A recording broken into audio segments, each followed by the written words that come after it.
At 09:56 hours, the Ukrainian MiG-29 was cutting through the morning sky, ascending rapidly through 1,000 feet toward Pugachev. Its critical task, the annihilation of a massive Russian ammunition depot. The initial 12 minutes of the flight had been uneventful, but unbeknownst to the pilot, an S-400 system near Melitopol had just achieved a hostile lock, a chilling 120 kilometers away.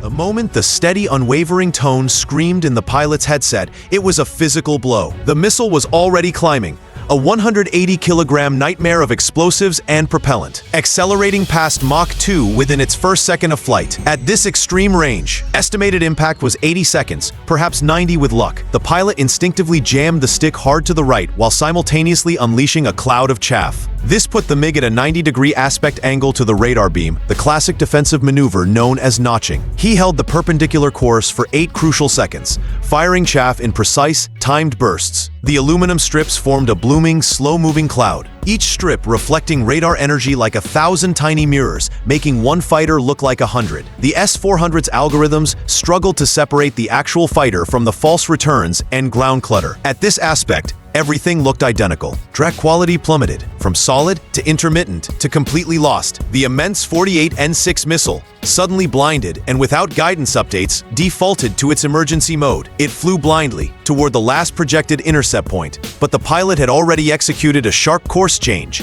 driving the jet down to the deck. The missile's onboard seeker activated in its terminal phase, searching for a target now 2 kilometers away and hidden by a blizzard of chaff. Its proximity fuse detected nothing but the falling aluminum rain. The warhead detonated harmlessly, its shrapnel carving arcs through the empty sky. The reason for his survival? The S-400's radar uses Doppler processing to differentiate fast-moving targets from stationary ground clutter by measuring the frequency shift in the return signal. By flying perpendicular to the beam, the relative velocity toward or away from the radar becomes zero. To the Doppler processor, the jet suddenly appears like terrain. Track quality plummeted from solid to intermittent to completely lost. The immense 48 N6 missile suddenly blinded and without guidance updates, defaulted to its emergency mode. It flew blindly toward the last projected intercept point, but the pilot had already executed a sharp course change, driving the jet down to the deck. The missile's onboard seeker activated in its terminal phase, searching for a target now 2 kilometers away and hidden by a blizzard of chaff. Its proximity fuse detected nothing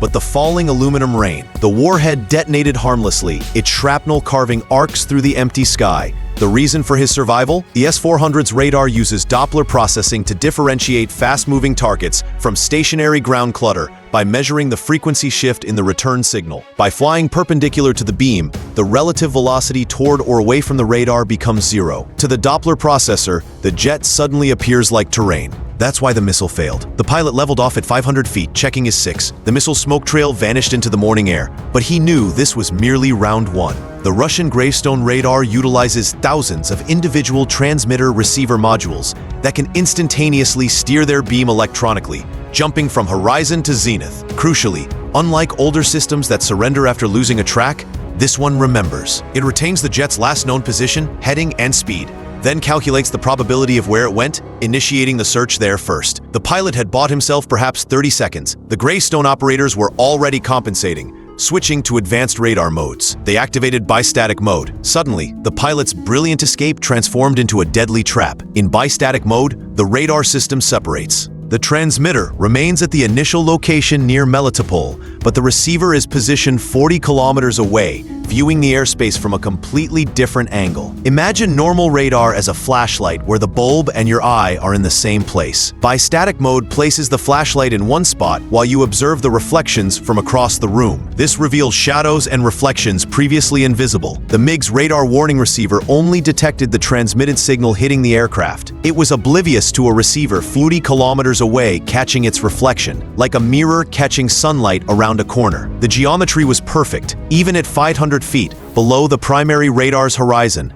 the signal bounced off the airframe and traveled to the offset receiver from a different angle entirely. The return was faint, intermittent, but it was enough. They had him again. This time, they held their fire. they had a superior plan. At 10:03 hours, a Buck M3 battery received the critical targeting data. The crew had been waiting for the fighter to reach this specific location. A slight rise overlooking the valley the MiG was due to transit in 90 seconds. They didn't need to search. The S-400 network had provided everything. Altitude 500 feet, speed 480 knots, heading 067, arriving in 85 seconds. The automated systems took over with chilling precision. The 9S-36M radar went from cold to radiating in 3 seconds. Its phased array already aimed at the exact bearing where the MiG would appear. This wasn't random hunting, it was an execution. The S-400's computers had calculated not merely the target's position, but its future location, factoring in terrain masking, fuel consumption, and even pilot psychology. Ukrainian pilots habitually use this specific valley because it offered the best cover. Today, that predictability should have sealed his fate. The pilot's radar warning receiver exploded with alarms. Book acquisition, signal strength maximum, track mode achieved. He had been ambushed, and at this short range, he had perhaps 4 seconds before launch. The geometry was a Russian dream. He was boxed in the valley, with ridge lines on both sides. He couldn't dive, he'd hit the ground. He couldn't climb, he'd expose himself to every SAM system within 50 kilometers. The book had him trapped in a kill box where all options were bad. 2 9M317M missiles ripped from their tubes, accelerating so fast they breached the sound barrier before clearing the tree line. Each missile weighed 690 kilograms and could sustain turns of 35 Gs in the terminal phase, maneuvers impossible for the fighter to outrun. The pilot watched them climb on his warning display, calculating the intercept geometry. At his current speed and altitude, impact was 31 seconds away. But here was the truly terrifying aspect of the book. Unlike older systems where breaking radar lock confused the missile, these weapons utilize command guidance until the final second. The ground radar fed them continuous updates. Breaking lock would accomplish nothing. The missiles would keep coming. The pilot had one final, agonizing option. He pulled the stick into his gut while simultaneously slamming the throttles into afterburner, trading all his carefully preserved energy for vertical altitude, the MiG rocketing upward in a maximum performance climb. The G-meter pegged at 7.5. Under this load, the aircraft momentarily weighed 7.5 times its normal mass. His G-suit inflated, fiercely squeezing his legs and abdomen to maintain consciousness. But gray started creeping in from the edges of his vision. Through the narrowing tunnel, he watched his altitude race, 2,000 feet, 3,000, 4,000. At 4,500 feet, he fired every chaff cartridge he had, simultaneously rolling inverted and pulling through. The MiG traced a perfect barrel roll as the aluminum strips created a radar snowstorm. The first missile attempted to track the radical maneuver, but its inertia prevented it from matching the roll rate. It passed 100 meters below, close enough the pilot saw its control fins working. The second missile was more advanced. Its guidance computer predicted where the MiG would be at the bottom of the roll, but the pilot had anticipated this countermove. Instead of completing the roll, he violently pushed negative Gs halfway through, bunting toward the ground in the opposite direction. The missile corrected, but it was too late. It overshot by 200 meters, its proximity fuse finding nothing but chaff. He'd survived, but the maneuver had extracted a brutal price. Fuel consumption during the max afterburner climb, 300 kilograms in 40 seconds. His airspeed had plummeted to 180 knots, barely above stall speed with his weapons still attached. And the Buck crew wasn't giving up. They were already reloading. The 9T-243 transport vehicle reversed up to the launcher, its crane swinging a fresh missile into a firing position. The crew had practiced this drill hundreds of times, pure muscle memory and mechanical precision. The pilot was still in range, still slow from his defensive maneuvering, still desperately vulnerable. The commander watched the automated loading sequence while tracking the MiG on his screen. The Ukrainian was climbing toward his release altitude. He needed 15,000 feet for the GBU-39 small-diameter bombs to achieve maximum glide range. That climb would take 90 seconds. The reload would be complete in 45. The third missile launched just as the pilot reached 14,000 feet, followed immediately by a fourth. But the crew made a critical error. They had fired both simultaneously instead of staggering their launch. It seemed a small mistake, But in air combat, small mistakes determine who lives. Both missiles would arrive at the same moment, creating a single defensive problem instead of two sequential ones. The pilot held his course for 12 agonizing seconds, allowing the GBU-39's GPS receivers to acquire satellites and download weather data. The weapons needed this for initial positioning. Without it, they were just expensive dumb bombs. At 14 seconds, with missiles closing at 4 times the speed of sound, he pickled both weapons. The GBU-39 separated cleanly, their wings snapping open as he rolled inverted and pulled toward the Earth. 7Gs crushed him down as the missiles tried to follow. But physics is absolute. A missile traveling at Mach 4 requires almost 2 kilometers to execute a 180-degree turn. It was like a freight train trying to follow a motorcycle making a U-turn. The MiG could flip directions in 200 meters, while the missiles, carrying all that hypersonic momentum, carved colossal arcs through the sky, attempting to double back. Both 9 M317Ms overshot, their proximity fuses triggering on empty air as they sailed past where the MiG had been 3 seconds prior. The pilot leveled off at 8,000 feet, checking his fuel, 1,850 kilograms. The extreme maneuvering had depleted his reserves. He had enough to reach Ukrainian airspace if he flew straight and level, if he didn't light the afterburners again, and if nobody else engaged him. That's when his threat receiver picked up a new signal search radar from a Su-35S, bearing 240, range 85 kilometers and closing fast. The fighter had been vectored by the same integrated network that guided the buck. This wasn't a random interception. This was coordinated hunting and he was the prey. The Su-35 saw the MiG on its Irbis radar as a bright dot crawling across the display at a pathetic 280 knots, barely moving. The Russian pilot shoved his throttles forward, accelerating through 500 knots. At this closure rate, he'd be in missile range in 3 minutes. The Ukrainian pilot had survived the S-400 and defeated the buck. But those victories had cost him everything. He had no speed, minimal fuel, and no more tricks left.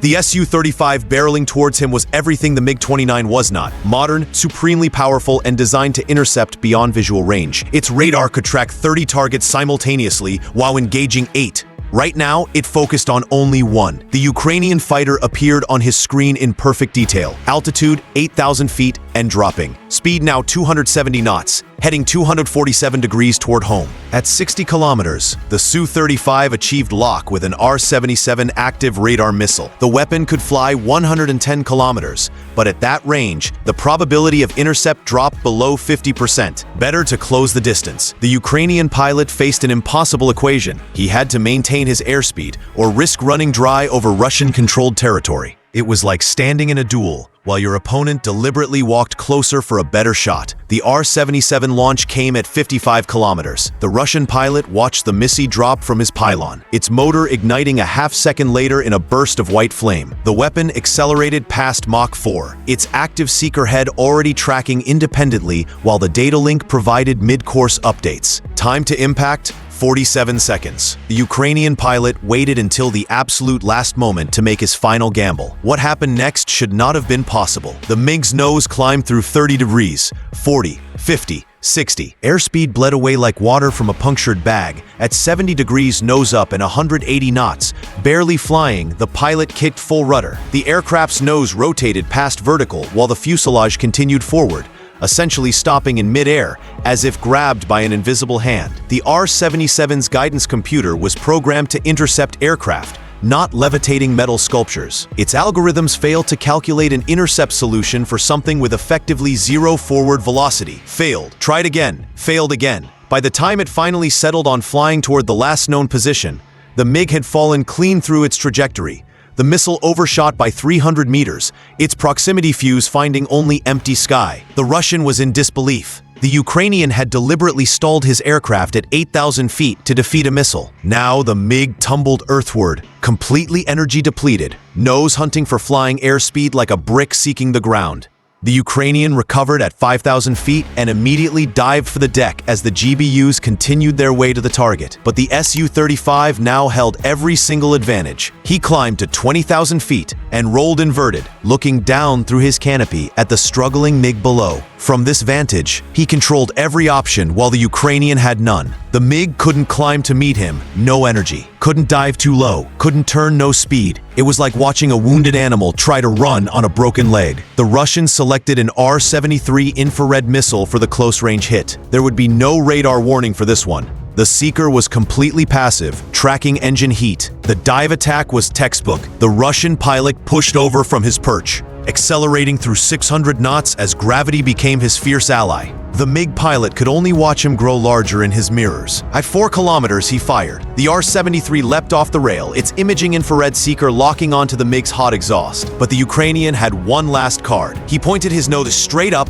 and fired every flare he had. The magnesium pellets erupted in a climbing spiral, each one burning at 2,000 degrees Celsius, creating a wall of heat that utterly overwhelmed the missile's simple seeker logic. The R-73 chose the brightest source and flew straight through the center of the flare pattern, missing the MiG by 50 meters. The Su-35 pulled out of its dive, overshooting yet again. His fuel state was now a critical factor. Another 5 minutes and he would be forced to disengage. The Ukrainian pilot used those precious seconds to nose over and run for the deck. Engines at military power, racing toward Ukrainian airspace, now only 75 kilometers away. But first, he had to survive what awaited him at Orikhiv. At 10:14 hours, the MiG pilot skimmed across the farmland at 50 feet. The engine was coughing on the last dregs of fuel when tracers erupted from a tree line ahead. A ZSU Shilka self-propelled anti-aircraft gun had been waiting at this precise location, positioned by the same air defense network that orchestrated the entire hunt. 4 23mm cannons, firing 850 rounds per minute each, radar-guided.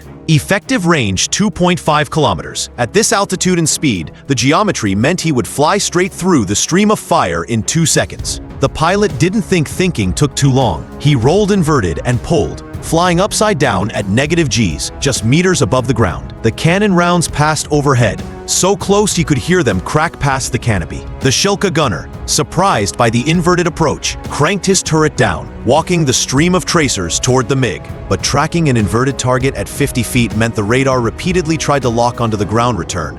The system hunted between aircraft and Earth, completely confused. 3 rounds punched through the vertical stabilizer anyway. 2 more ripped through the right wing. Warning lights flashed across the panel. Hydraulic pressure plummeted. Flight controls degraded to manual reversion. The stick now fought him, connected to the control surfaces with what felt like concrete instead of cables. But he was through, trailing smoke and hydraulic fluid, but still flying. Behind him, the Shilka crew radioed his position to every unit in the sector. Let someone else finish him. The pilot checked his instruments through the forest of warning lights. 90 kilograms of fuel left, 35 kilometers to friendly lines. Engine temperature spiking into the red from damage. Oil pressure dropping. The math said he would make it, but he needed 30 more seconds of life. At 10:15, 8 kilometers behind him, the first GBU-39 reached the battalion command post. The weapon had flown for 6 minutes through intense GPS jamming, guided only by inertial navigation and pre-programmed waypoints. The uncooled infrared seeker activated in the final seconds, identifying the building's heat signature against the cooler background. The bomb adjusted its flight path one last time, diving through the roof at 70 degrees. The GBU-39's intelligent fuse counted layer steel roof, insulation, concrete, then detonated its 16 kilograms of AFX-757 explosive exactly in the center of the operations room. The blast annihilated everything in 0.003 seconds. Maps showing the offensive turned to ash. Radios coordinating 2,000 troops vaporized. The brain of the Russian advance ceased to exist. A fraction of a second later, the second bomb found the ammunition bunker. This was the true target. The bomb's penetrator punched through 3 feet of reinforced concrete before the fuse triggered. The chain reaction built exponentially. Each 152mm shell contained 8 kilograms of TNT. Each Grad rocket, 20 kilograms of high explosive. The thermal pulse from one triggered the next, in a cascade that instantly turned the bunker into a volcano. The concrete roof contained the blast for precisely 0.1 seconds before it disintegrated. The pilot crossed into Ukrainian airspace at 10:17. Every warning light was illuminated. Engine temperature was beyond red, into territory the gauge didn't even have colors for. 30 kilograms of fuel remaining. Hydraulics failed, controls barely responding. The forward airstrip materialized through the haze 3 kilometers ahead. No time for patterns or procedures. He lowered the landing gear manually with the emergency pneumatic system. 2 clunks from the mains, nothing from the nose. The runway rushed up at 180 knots. He held the nose off as long as possible. Main wheels touched, bounced, then touched again. The nose gear finally dropped and locked just before the nose would have struck the pavement. The engines flamed out as he turned under the taxiway, turbines spinning down with the grinding sound of metal on metal. The aircraft rolled to a stop, 50 meters from the maintenance hangar. leaking fluids, smoking, and wearing more holes than Swiss cheese. But home. If you like deep dive in military, please don't forget, like, comment, share, and subscribe for more informative videos. Thanks for watching.